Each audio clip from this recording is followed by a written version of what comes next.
ایک ایسا نبی جس کی موت کے بعد یہودیوں پر سب سے بڑا عذاب آیا، ایسا نبی جسے اللہ نے قرآن میں اپنی روح کہا ہے، جس کے نام پر دنیا کا سب سے بڑا مذہب قائم ہوا، ایک ایسا نبی جسے ایسے معجزے دیے گئے تھے جو کسی اور نبی کو نہیں دیے گئے، ایسا نبی جسے آسمانوں پر اٹھا لیا گیا اور ایک خاص وقت پر دوبارہ اس دنیا میں واپس بھیجا جائے گا۔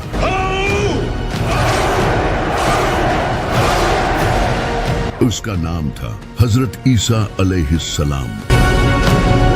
لیکن آخر کس طرح اس انسان کو جو لوگوں کو توحید سکھانے آیا تھا اسی کو خدا بنا دیا گیا، اور کس طرح بائبل کو چینج کر دیا گیا، چلے جانتے ہیں۔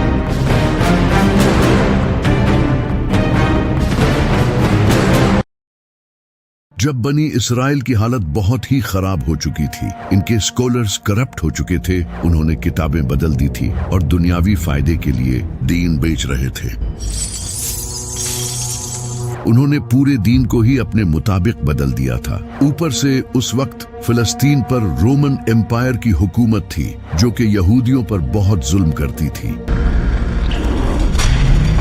وہ ان سے بھاری ٹیکس لیتے تھے، ان سب کی حالت بہت خراب تھی، لیکن ان کی کتابوں میں ایک مسیحا کے آنے کا ذکر تھا جو انہیں اس ظلم سے آزاد کرے گا۔ تو اس وقت یہودی اس مسیحا کا انتظار کرنے لگے۔ وہ سمجھتے تھے کہ ان کا یہ مسیحا کسی پاورفل بادشاہ یا ایک واریر کی شکل میں آئے گا، لیکن اس کا الٹا ہوا۔ ایک دن ایک پاک دامن نیک عورت کے گھر حضرت جبرائیل ایک خوبصورت انسان کی شکل میں آئے۔ اس عورت کا نام تھا سیدہ مریم علیہ السلام، جو کہ حضرت زکریا علیہ السلام کی پرورش میں بڑی ہوئی تھی۔ حضرت جبرائیل نے انہیں کہا کہ اللہ آپ کو بغیر شادی کیے ایک عظیم بیٹا دے گا۔ سیدہ مریم کافی حیران ہوئی اور اس کے بعد وہ لوگوں سے دور کسی جگہ چلی گئی۔ جب انہیں شدید درد محسوس ہوتا تو وہ ایک کھجور کے درخت کے پاس چلی جاتی اور کہتی کاش اس سے پہلے مجھے موت آ جاتی، لیکن تبھی غیب سے ایک آواز آتی کہ غم نہ کرو، اور تبھی ان کے نیچے سے ایک پانی کا چشمہ پھوٹ پڑتا، اور جب وہ درخت کو ہلاتی تو تازہ کھجوریں گرتی جس سے انہیں حوصلہ ملتا۔ ان سب کے بعد پھر ایک دن حضرت عیسیٰ علیہ السلام کا جنم ہوا۔ سیدہ مریم انہیں لے کر واپس سے بستی میں لوگوں کے پاس چلی گئی، لیکن جیسے ہی ان لوگوں نے انہیں اس بچے کو تھامے ہوئے دیکھا تو انہوں نے ان پر برے الزام لگانا شروع کر دیے، اور ہر انسان ان پر چیخنے چلانے لگا۔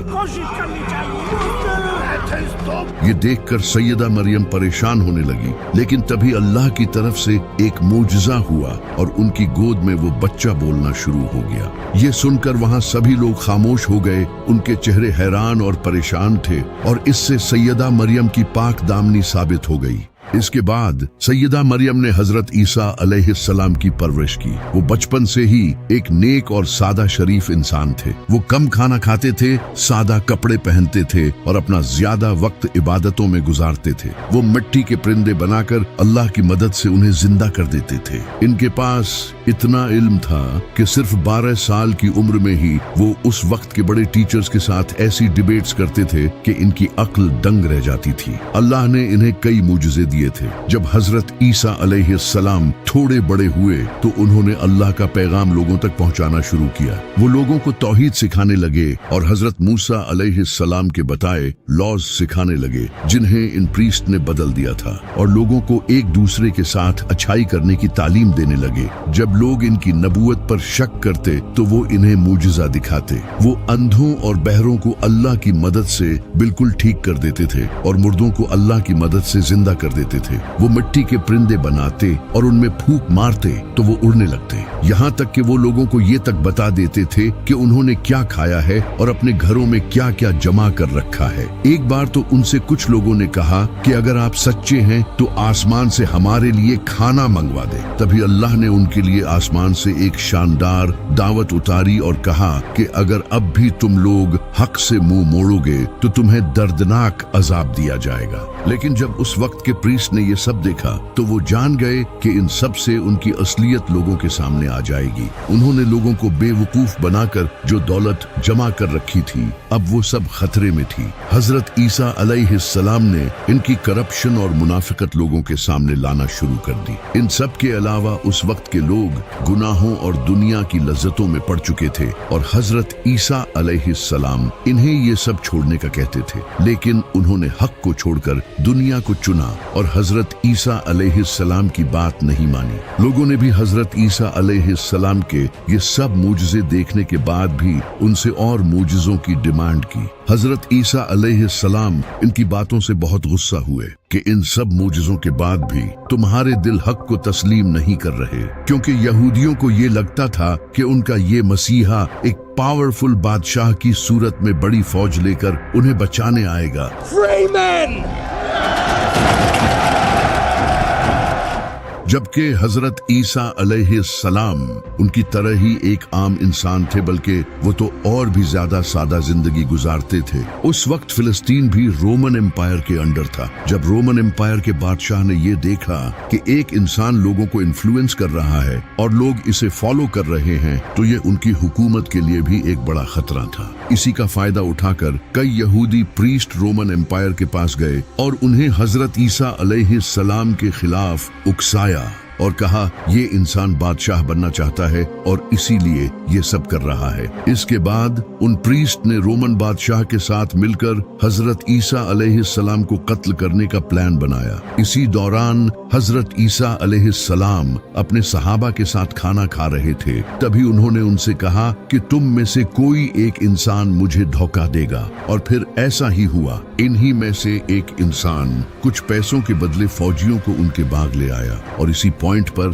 अल्लाह ने हजरत ईसा अलैहिस्सलाम को आसमानों पर उठा लिया और एक सेम उन जैसा इंसान उनके सामने कर दिया, जिसके बारे में बहुत से स्कॉलर्स का कहना है कि ये वही इंसान था जिसने हजरत ईसा अलैहिस्सलाम को धोखा दिया था। जबकि कुछ का कहना है कि ये हजरत ईसा अलैहिस्सलाम के सहाबियों में से था और अल्लाह ने इसे इस सब्र के बदले जन्नत का वादा किया था। लेकिन इस सब के बाद यहूदियों ने इस इंसान को बुरी तरह टॉर्चर किया।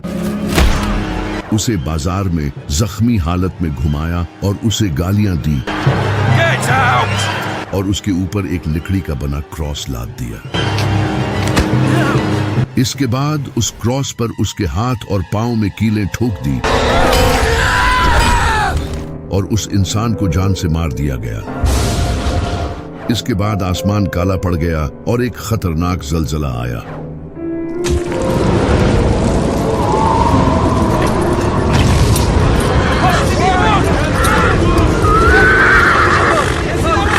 ये उन लोगों के लिए एक निशानी थी आने वाले अजाब की। लेकिन हजरत ईसा अलैहिस्सलाम को एक खास वक्त के लिए आसमानों पर उठा लिया गया है। अब वो दज्जाल का मुकाबला करने आएंगे, जिस पर हमने एक प्रॉपर वीडियो बनाई है। इस इंसान की मौत के बाद इनके साथियों के दरमियान डिस्कशन होने लग गई। इनके कुछ सहाबा ये मानते थे कि अल्लाह ने हजरत ईसा अलैहिस्सलाम को आसमानों पर उठा लिया है, जबकि कुछ का कहना था कि वो मर चुके हैं, जबकि कुछ का कहना था कि वो वापस आएंगे। इस तरह हजरत ईसा अलैहिस्सलाम के बारे में कहानियां फैलने लगी। एक फिरका हजरत ईसा अलैहिस्सलाम को अल्लाह का नबी मानता था, जबकि दूसरा फिरका इन्हें शहीद मानता था और तीसरे फिरके ने इन्हें अल्लाह का बेटा बना दिया। इस वक्त तक बाइबल एक बुक की फॉर्म में नहीं आई थी। लोगों को हजरत ईसा अलैहिस्सलाम की टीचिंग जुबानी याद थी और कुरान भी बिल्कुल ऐसे ही नाजिल हुआ था। आप सल्लल्लाहु अलैहि वसल्लम की वफात के कई साल बाद जाकर कुरान एक बुक की शक्ल में आया था। लेकिन कुरान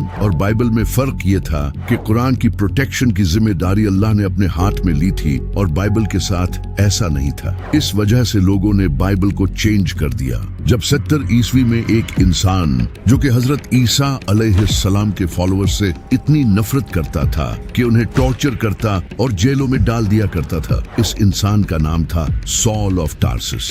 इसने काफी टाइम तक हजरत ईसा अलैहिस्सलाम के फॉलोअर्स को टॉर्चर किया गया, क्योंकि हजरत ईसा अलैहिस्सलाम के ये फॉलोअर्स एक अल्लाह की इबादत करते थे और इन रोमन के झूठे खुदाओं की पूजा नहीं करते थे। इस वजह से हजरत ईसा अलैहिस्सलाम के इन फॉलोअर्स ने बहुत जुल्म सहा। लेकिन फिर एक दिन इसने क्लेम किया कि इसने ख्वाब में हजरत ईसा अलैहिस्सलाम को देखा है, जबकि इसने अपनी लाइफ में कभी हजरत ईसा अलैहिस्सलाम को देखा ही नहीं था। इसके बाद इसने अपना नाम चेंज करके पॉल द अपोस्टल रख लिया। इसने लोगों को ये बताना शुरू किया कि हजरत ईसा अलैहिस्सलाम कोई नबी नहीं बल्कि खुदा के बेटे थे। इसने ये आइडिया ग्रीक्स और रोमन्स से लिया था, जिनके झूठे खुदाओं के बेटे भी हुआ करते थे, जैसे हेराक्लस।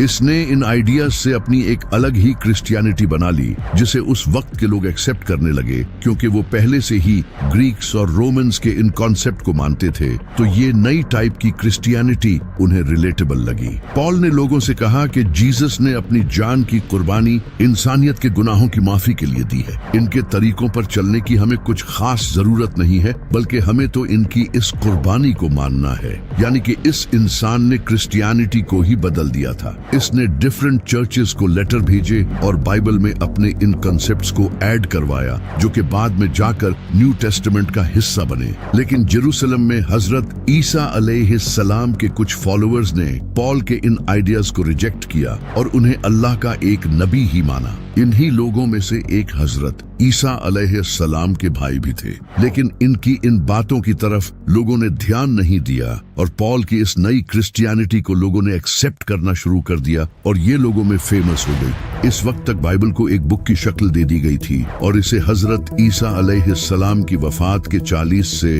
80 साल बाद लिखा गया था और इसके 4 गॉस्पल्स थे, मार्क, मैथ्यू, लूक और जॉन। इन चारों गॉस्पल्स में हजरत ईसा अलैहिस्सलाम के बारे में एक दूसरे से डिफरेंट बातें लिखी थी और कई ऐसी बातें भी लिखी थी जो कि हजरत ईसा अलैहिस्सलाम ने कभी भी नहीं कही। हजरत ईसा अलैहिस्सलाम के मूजज़े, जैसे मुर्दों को जिंदा करना, परिंदों में रूह डालना, इन्हें अल्लाह का बेटा प्रूव करने के लिए दलील के तौर पर यूज किया जाने लगा, जबकि ये तो मूजज़े उन्हें अल्लाह की तरफ से दिए गए थे। लेकिन उस वक्त कई पुरानी गॉस्पल्स भी मौजूद थी, जैसे कि gospel of Thomas, gospel of Barnabas, gospel of Hebrews. इनमें हजरत ईसा अलैहिस्सलाम को एक नबी ही लिखा गया था, लेकिन उन गॉस्पल्स को चर्च के लीडर्स ने गलत कहा और इन्हें कबूल नहीं किया। लेकिन अभी सारे क्रिश्चियन हजरत ईसा अलैहिस्सलाम को खुदा का बेटा नहीं मानते थे। फिर 4th सेंचुरी में Constantine the Great Roman empire का बादशाह बना। इस वक्त इसकी पूरी एम्पायर पॉलिटिक्स, जंग और रिलीजन की वजह से आपस में ही डिवाइड हो चुकी थी। तो इसने अपनी पूरी एम्पायर को यूनाइट करने के लिए लोगों को आजादी दे दी कि वो अपने रिलीजन को ओपनली फॉलो कर सकते हैं। ये पहली बार हुआ था कि क्रिश्चियनिटी भी एक रिलीजन बन चुकी थी जिसे लोग आजादी से फॉलो कर सकते थे। इससे पहले लोग क्रिश्चियंस पर जुल्म करते थे और इनके रिलीजन के भी खिलाफ थे। इस वक्त क्रिश्चियनिटी के 2 फिरके थे, एक जो हजरत ईसा अलैहिस्सलाम को नबी मानते थे, दूसरे जो इन्हें खुदा का बेटा मानते थे। इन्हीं फिरके में से एक इंसान खड़ा हुआ जिसका नाम था एरियस, जो कि लोगों को बताने लगा कि हजरत ईसा अलैहिस्सलाम अल्लाह के नबी थे, न कि उनके बेटे। इनकी बातों को कई लोगों का सपोर्ट भी मिला, लेकिन उस वक्त के चर्च के लीडर्स ने इसकी सख्त मुखालफत की, जो कि हजरत ईसा अलैहिस्सलाम को खुदा का बेटा मानते थे। इससे पूरी एम्पायर में कॉन्फ्लिक्ट पैदा हुआ और लोग एक दूसरे की मुखालफत करने लगे। जब कॉन्स्टेंटीन को यह पता चला तो इसने इस इश्यू को फौरन हल करने का सोचा, क्योंकि इसने लोगों को यूनाइट करने के लिए ही तो रिलीजन फॉलो करने की आजादी दी थी, लेकिन अब तो और ज्यादा इश्यूज आने लग गए थे। तो कॉन्स्टेंटीन ने एक बड़ी काउंसिल बुलाई जिसमें 300 से भी ज्यादा प्रीस्ट आए। इन सब के दरमियान एक मीटिंग हुई, लेकिन इस मीटिंग में एरियस के इस आइडिया को लोगों ने रिजेक्ट कर दिया और हजरत ईसा अलैहिस्सलाम को खुदा का बेटा डिक्लेयर कर दिया। इसके बाद से जो भी हजरत ईसा अलैहिस्सलाम को खुदा का बेटा नहीं मानता था, उसकी बाइबल्स को जला दिया जाता था और उन्हें मार दिया जाता था। इससे पूरी एम्पायर में एक ही क्रिश्चियनिटी कायम हुई, वो जो हजरत ईसा अलैहिस्सलाम को खुदा का बेटा मानते थे ताकि लोगों के दरमियान इख्तिलाफ न हो। इस वक्त तक बाइबल के कई वर्जन्स मौजूद थे और लोग इन डिफरेंट वर्जन्स को पढ़ते थे, लेकिन चर्च को कोई एक बाइबल चाहिए थी। तो चर्च की काउंसिल ने 27 मुख्तलिफ बाइबल्स के वर्जन सिलेक्ट किए जिनमें हजरत ईसा अलैहिस्सलाम को खुदा का बेटा बताया गया था और बाकी सारे वर्जन्स को जला दिया। इसी वजह से आज बाइबल के कुछ ही पुराने वर्जन्स हैं जिनमें हजरत ईसा अलैहिस्सलाम को एक नबी बताया गया है। फिर जब बाइबल को लैटिन में ट्रांसलेट किया गया तो बाइबल का वो वर्जन रोमन कैथोलिक चर्च में ऑफिशियल डिक्लेयर कर दिया गया और इस तरह वो बाइबल पूरी दुनिया में फैल गई। फिर जब नबी सल्लल्लाहु अलैहि वसल्लम ने ऐलान नबूवत किया और लोगों को पता चलने लगा कि मक्का में एक नबी आए हैं, तो नजरान के कुछ क्रिश्चियन प्रीस्ट नबी सल्लल्लाहु अलैहि वसल्लम के पास आए। उन्होंने नबी सल्लल्लाहु अलैहि वसल्लम के साथ डिबेट की, क्योंकि नबी सल्लल्लाहु अलैहि वसल्लम हजरत ईसा अलैहिस्सलाम को अल्लाह का नबी मानते थे, न कि अल्लाह का बेटा। आप सल्लल्लाहु अलैहि वसल्लम ने इनके सामने कुरान की आयत पेश की, लेकिन उन्होंने मानने से इनकार कर दिया। तो फिर अल्लाह ने नबी सल्लल्लाहु अलैहि वसल्लम से फरमाया कि आप अपने घर वालों को ले आएं और ये अपने घर वालों को फिर एक खुले मैदान में खड़े होकर अल्लाह से दुआ करें। जो सच्चा होगा उसकी दुआ कबूल होगी और जो झूठा होगा उस पर अल्लाह का अजाब नाजिल होगा। तो नबी सल्लल्लाहु अलैहि वसल्लम अपने साथ इमाम अली, सैयदा फातिमा, इमाम हसन और इमाम हुसैन को लेकर आए। लेकिन जब इन क्रिश्चियन प्रीस्ट ने दूर से इनको आते देखा तो इनमें से एक प्रीस्ट ने कहा, खुदा की कसम, मैं ऐसे चेहरे देख रहा हूँ कि अगर ये अल्लाह से दुआ करें तो अल्लाह इनके लिए पहाड़ों को भी हिला देगा। इनसे डिबेट मत करो वरना हम तबाह हो जाएंगे। तो उन्होंने नबी सल्लल्लाहु अलैहि वसल्लम के साथ डर के मारे एग्रीमेंट कर लिया। हजरत ईसा अलैहिस्सलाम को कत्ल करने की साजिश यहूदियों की सबसे बड़ी गलती थी, क्योंकि हजरत ईसा अलैहिस्सलाम यहूदियों के लिए आखिरी मौका थे। अल्लाह ने उन्हें खुले मुजज़ों के साथ इनके पास भेजा था ताकि वो हक को कबूल कर लें। ऐसे मुजज़े किसी भी नबी को नहीं दिए गए थे, लेकिन उन्होंने ईमान लाने की बजाय इनकार कर दिया। फिर अल्लाह ने उन पर एक के बाद एक अजाब नाजिल किया। जब अल्लाह ने हजरत ईसा अलैहिस्सलाम को आसमानों पर उठा लिया तो कुछ टाइम बाद यहूदियों ने रोमन एम्पायर के खिलाफ बगावत शुरू कर दी, क्योंकि यहूदी खुद हुकूमत हासिल करना चाहते थे। यहूदियों ने यरूशलेम में रोमन्स को हराकर आजादी हासिल कर ली। जब उस वक्त के रोमन बादशाह नीरो को ये खबर मिली तो उसने अपने बेटे टाइटस को एक फौज के साथ यरूशलेम भेजा। टाइटस ने यरूशलेम को सीज कर लिया और शहर को फतह कर लिया। इसके बाद रोमन्स ने यहूदियों के टेम्पल को तबाह कर दिया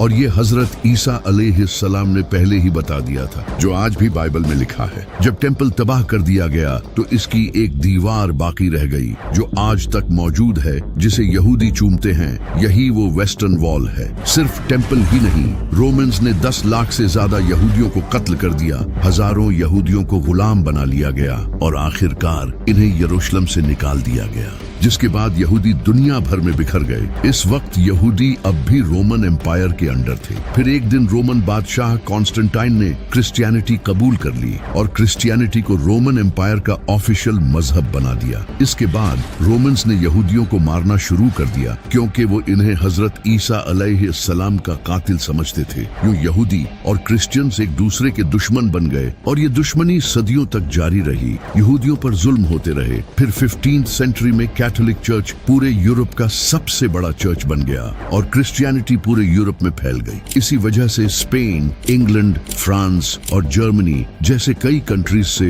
यहूदियों को निकाल दिया गया। इन्हें जबरदस्ती क्रिश्चियनिटी कबूल करने पर मजबूर किया गया और जो इनकार करते थे उन्हें कत्ल कर दिया जाता। इन्हें बड़ी पोस्ट्स पर जॉब्स भी नहीं दी जाती और इन पर बहुत जुल्म किए जाते थे। ये सब तकरीबन 1000 साल तक चलता रहा। फिर वर्ल्ड वार 2 हुई, जिसमें नाज़ियों ने लाखों यहूदियों को कत्ल किया और उन पर बहुत जुल्म हुआ। ये सब देखकर क्रिश्चियंस को यहूदियों पर तरस आने लगा और वो अपने चर्चेज में यहूदियों के हक में आवाज उठाने लगे। and not by the Jews. उन्होंने लोगों को समझाना शुरू किया More than Jesus Christ. कि हजरत ईसा अलैहिस्सलाम के नजूल के लिए जरूरी है कि यहूदी यरूशलेम में अपना थर्ड टेम्पल बनाएं, क्योंकि इनकी किताबों में लिखा है कि हजरत ईसा अलैहिस्सलाम थर्ड टेम्पल बनने के बाद ही इस दुनिया में आएंगे। यहाँ से यहूदी और क्रिश्चियंस के दरमियान दूरियां कम होने लगी। क्रिश्चियंस ने भी यहूदियों के लिए अलग कंट्री बनाने को सपोर्ट करना शुरू कर दिया और इन्हीं क्रिश्चियंस की हेल्प से आगे जाकर इजराइल कायम हुआ। आज यहूदियों की तमाम साजिशों में क्रिश्चियंस का बड़ा हाथ है और क़यामत के दिन अल्लाह हजरत ईसा अलैहिस्सलाम से सवाल करेगा, क्या तुमने लोगों से कहा था कि तुम और तुम्हारी माँ अल्लाह के सिवा माबूद हैं? तो हजरत ईसा अलैहिस्सलाम अर्ज करेंगे, ऐ अल्लाह, मैंने कभी ऐसा नहीं कहा। अगर मैंने कहा होता हो तो तू जानता है। जब तक मैं इनके दरमियान था मैं इन पर गवाह था, अब तू ही इन पर गवाह है। ये फैसला तेरा है, चाहे तो इन्हें बख्श दे या इन पर अजाब नाजिल कर।